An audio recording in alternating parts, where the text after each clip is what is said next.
Hey, this is Miss Melinda. Welcome to Miss Melinda's Spontaneous Smart Diva Show. So how's all my subscribers and fans doing tonight? This is Sunday night. Did you have a good weekend? Yeah?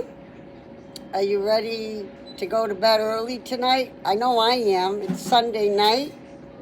It's a nice night to get in bed and maybe watch a good movie to go to bed by.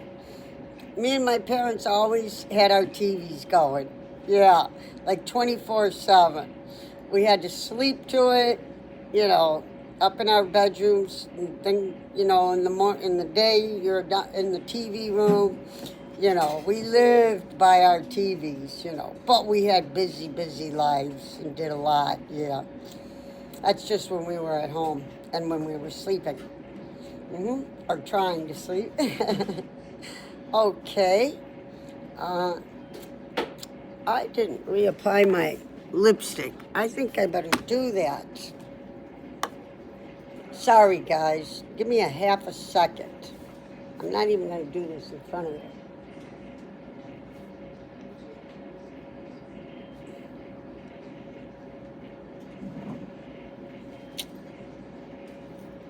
Okay, everything's good. Let's go. Okay, so this class tonight is going to be a little depressing. But not, you're not going to cry over it. It's depressing. But the good news is that the doctors fixed the problem. Okay, so I guess it can happen in modern times. Okay, so here it is. I'm starting class. Okay? All right. So, this is called,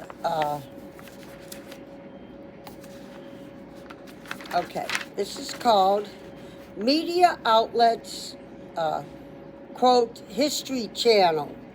Often use these clinical photos, quote unquote. Okay, this is what got me going on this class this afternoon. I just happened to have it on the History Channel, and it was doing this subject. And I decided to Google it, Microsoft it, and it got interesting, and I said, hey, I'm going to teach this tonight as a class. Okay, it's interesting.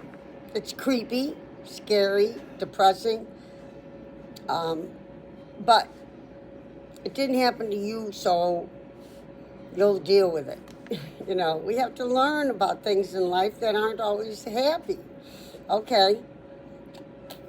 So, media outlets like the History Channel often use these clinical photos or news reports of real cases. For example, okay, you guys with me?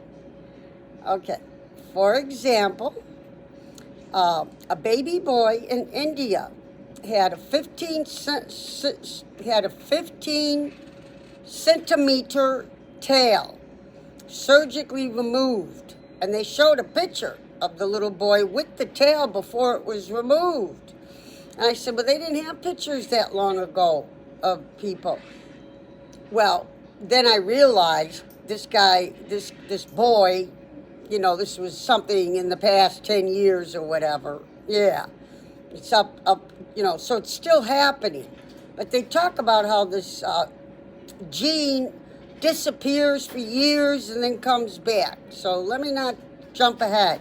Let's just read this class. So clinical photos or news reports of real cases. For example, a baby boy in India had a 15 centimeter tail surgically removed. And they showed the picture. Actually, oh no, I couldn't have shown you. That was on my internet computer. Yeah, I could have taken a picture of it, but yeah, I still can't show. I'd have to forget that. You can look it up, yeah. So, a baby boy in India had a 15 centimeter tail surgically removed. Okay, 2, case reports in journals like BMJ case reports and, quote, clinical anatomy. Includes photos of infants with caudal appendages. Caudal appendages. CAUDAL. Caudal appendages. So ages, like the ages. AGES is the end. Append is A with two P's. End, like it's the end of the world. And ages is the end. So it's appendages. Okay. It says, including photos of infants with caudal appendages. Okay, and here's the third one. Some images circulating online are digitally manipulated or dramatized. So, quote, scientific sources are the most reliable. So if you want to study this tail and you find interest in it, stick to the scientific sources. Okay? Okay. Images of documented cases is this next title. Here are medically documented examples of boys born with tails. Parentheses. These are real case photos from journals and news reports. Closed parenthesis. Colon. Number 1, BMJ case report of infant with caudal appendage. Okay? Next one, independent news report, colon. Boy in India with 15 centimeter tail. 3, clinical anatomy review of human tails. Have you ever heard of that before? I didn't.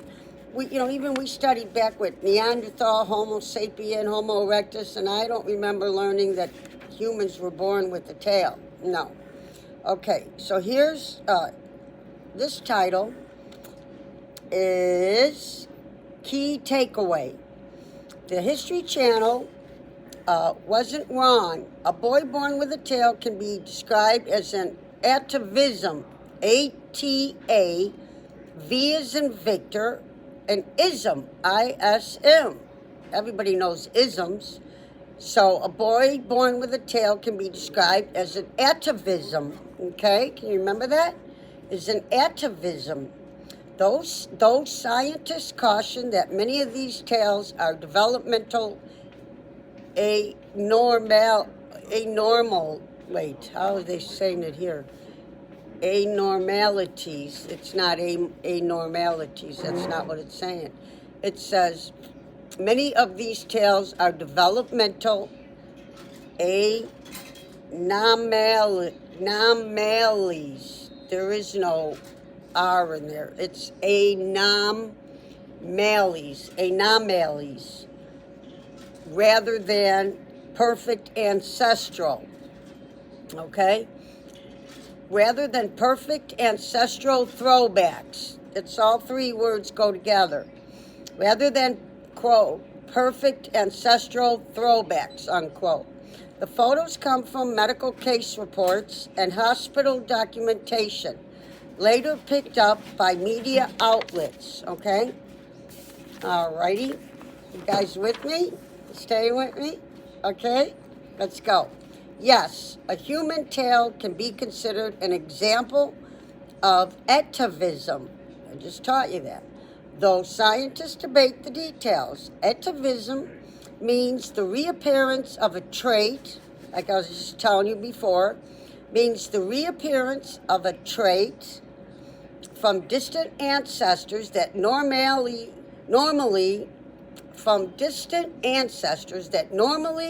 doesn't show up in modern individuals. Period. In rare cases, babies are born with a small tail-like appendage, which some researchers classify as an atavistic trait. And I already taught you that word, atavistic. It's a trait when you're born with a tail, All right, what atavism means in biology. Now, we've had biology. What atavism means in biology. You with me? Okay. Definition. Atavism is the reappearance of an ancestral trait after many generations of absence, period. It happens when dormant genes are reactivated. Examples, humans occasionally born with a tail, caudal appendage. Okay, next one. Chickens developing teeth in embryos. That's creepy, isn't it? The next one and the last one. Dolphins with extra lime-like fins. Well, that don't sound so creepy. Dolphins with extra lime-like fins. Okay, it's into that. What do we got here? It's a long class. Oh, we got 9 pages. So we only got 4 pages left. Can you guys stay with me for 4 pages? Okay? Okay. 4 more pages with Miss Melinda. Okay? Welcome to Miss Melinda's Spontaneous Smart Diva Show. Okay. Difference, here's this title. Difference from Vestigial. So it's V like victory, E-S-T. So vest, like I'm wearing a vest, okay? And then I-G, like get, go, I-G. And then I and A-L like ale. So difference from vestigial structures, vestigial traits, like the human C-O-C-C-Y-X. I don't ever heard that word. I wouldn't know how to pronounce it. 2 C's together is weird. It says like the human coccyx, C-O-C-C-Y-X. Google it. Okay, closed parenthesis. Are present in everyone. Oh, are present in everyone, but no longer functional. Atavisms appear only in rare individuals when ancestral genes switch back on. Ancestral genes switch back on. I don't know what causes some ancestral genes to switch back on. We don't know that? I don't know. Here they're saying the next title, Human Tails, atavism or malformation. There you go. That's a good word, and we've all heard that one before, right? Yeah. So there's 3 things under human tails, atavism or malformation. Number 1, medical literature documents dozens of cases of infants born with tails, quote unquote. These are divided into, 2 things. True tails, T-R-U-E, true tails, extending from the coccyx, C-O-C-C-Y-X, sometimes considered evolutionary throwbacks. Okay, and the second one is pseudo-tails, growths caused by developmental abnormalities, often linked to spinal issues, okay? 2 more pages, okay, guys? Listen up now. Okay, debate, some scientists argue these tails are not true evolutionary atavisms because they lack bones or vertebrae, unlike ancestral primate tails. Others still classify them as atavistic because they resemble ancestral traits. And the last page is only a half a page. Okay? How did they get pictures? Okay. Medical journals and case reports have documented these rare conditions for decades. Doctors photograph unusual congenital traits for study and publication. And that, my friends, is all she wrote. So, how's everybody doing? Now that I got 2 classes taught tonight, I can get into my little Betty Bye, and I can YouTube some movies. I started using my TV because I got a remote, but they gave me another effed up one, so I'm just going to YouTube movies on my on my laptop. So I guess I just want to say I love all my fans and subscribers and students. And if you haven't subscribed, please subscribe and join the party. We have lots of fun. And Miss Melinda comes up with spontaneous stories. But tonight that didn't happen. It's not going to always happen. Okay? I'm going to go get in bed and watch YouTube some movies till I fall asleep. I like to live a healthy lifestyle. Like my father always said, early to bed, early to rise, makes a man healthy, wealthy, and wise. And it made him healthy, wealthy, and wise. And our whole family. Well, all 4 of us kids did not live healthy, wealthy well, we lived wealthy lifestyles, but not healthy at one time. At one time, we all 4 kids were black sheep of the family. There wasn't a white sheep in the family. But eventually, we all got our shit together. Except I have one brother. I only had 2 brothers and a sister, and I'm the baby. And my brother that's still alive is my oldest brother, and he's 8 years older than me. Yeah. And then the second oldest is a brother, and he passed away, and I'm not going to say, how. It's very sad. But he's up in heaven, and he and my parents are looking down at me and real proud of what I've done with my life, and how my brother's doing real good, my brother. So when I say my brother, I'm talking about one brother, because the other one's passed away.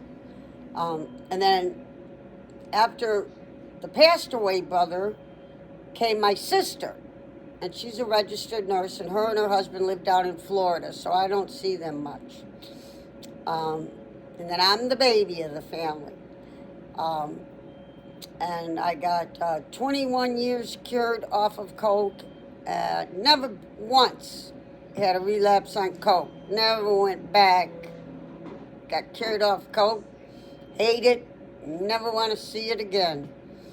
And then I got cured off alcohol. 12 years. It started to make me paranoid. And when I tried to drink it socially, because I was cured off it, it made me real paranoid. And I get back to my hotel room, and I couldn't take my night meds. I'm on some psychiatric meds. But my mental illness, it's a simple manic, and I'm a happy manic. When I say I'm manic, everybody, even including psychiatrists, if I say, I'm manic, oh, you're manic depressive. No. I am not manic depressive. Even psychiatrists, I can't nail it in their head with a nail and a hammer. I am not manic depressive. They think that's all that exists. That's what the problem with textbook knowledge. If you only have textbook knowledge through college, I don't care if you went to Harvard University, you can't tell me about who I am. Only me can tell you. And you, if you graduated Harvard, you probably would say, oh, you're manic? Oh, you're manic depressive. We call it bipolar. Probably even Harvard University doctors say it. Because they fucking have never been born me. So they can't get it. That there are manics that are born happy manics. And we are more happy than the average person. We are much more happy than the average person. So I love being born manic, happy manic, because more times than not, I am flying much higher and happier than the people around me who live perfectly happy lives, who are happily married, happily have kids. I still, with my mania, rise above their happiness because I'm manic. Yeah, and I can think much deeper than the average mind, too. So there's all kinds.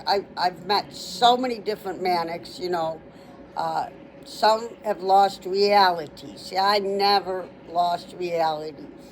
You know, even when I was using drugs that cause you not to lose reality, but to hallucinate. I didn't lose reality, you know, when I tried acid a few times and I hated it. But when I was a kid, I was trying everything. And most people back in the 60s and 70s were trying everything. And so a lot of people love those hallucinogenics. In fact, they're using them today, even in doctors' offices. I think it's disgusting. I hate hallucinogenics. But even when I was hallucinating, I never lost reality. And most manics I met don't lose reality. The way this person, I'm not going to say who, but this one person that lost reality 2 times from their manic, but they were manic depressive. Yeah. So I had a lot of manic depressives in my family. So it comes on my dad's side of the family. But my dad, you know, didn't have mental illness. But his mother had it, his sister had it, his brother had it, and 2 of his kids have mental illness. Yeah. So it's from the Austrian, Yugoslavic, Croatian blood. Somewhere in there is where the mental illness came from. Yeah. And although on my mother's side, they can be just as crazy as the ones with some mental illness issues. Yeah. Let me tell you, on my mom's side, they're hillbillies down in Mississippi. And they can be crazy. But that's why I'm in love with them so much. Yeah. Okay, so see, I guess I did end up talking spontaneously. And see how much you learn about my life if you stay through the whole class. I didn't plan to say this.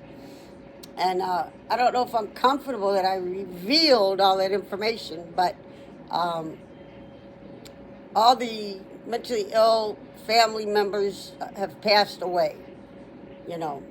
And so I'm the only one left, and I'm happy. And you can see looking at me, I'm happy.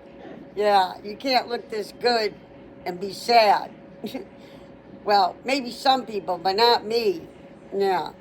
So, yeah, I'm happy, and that's why whenever you're feeling down, I want all my fans, subscribers, hey, Melinda's always happy, laughing, having a good time, and telling real-life true stories.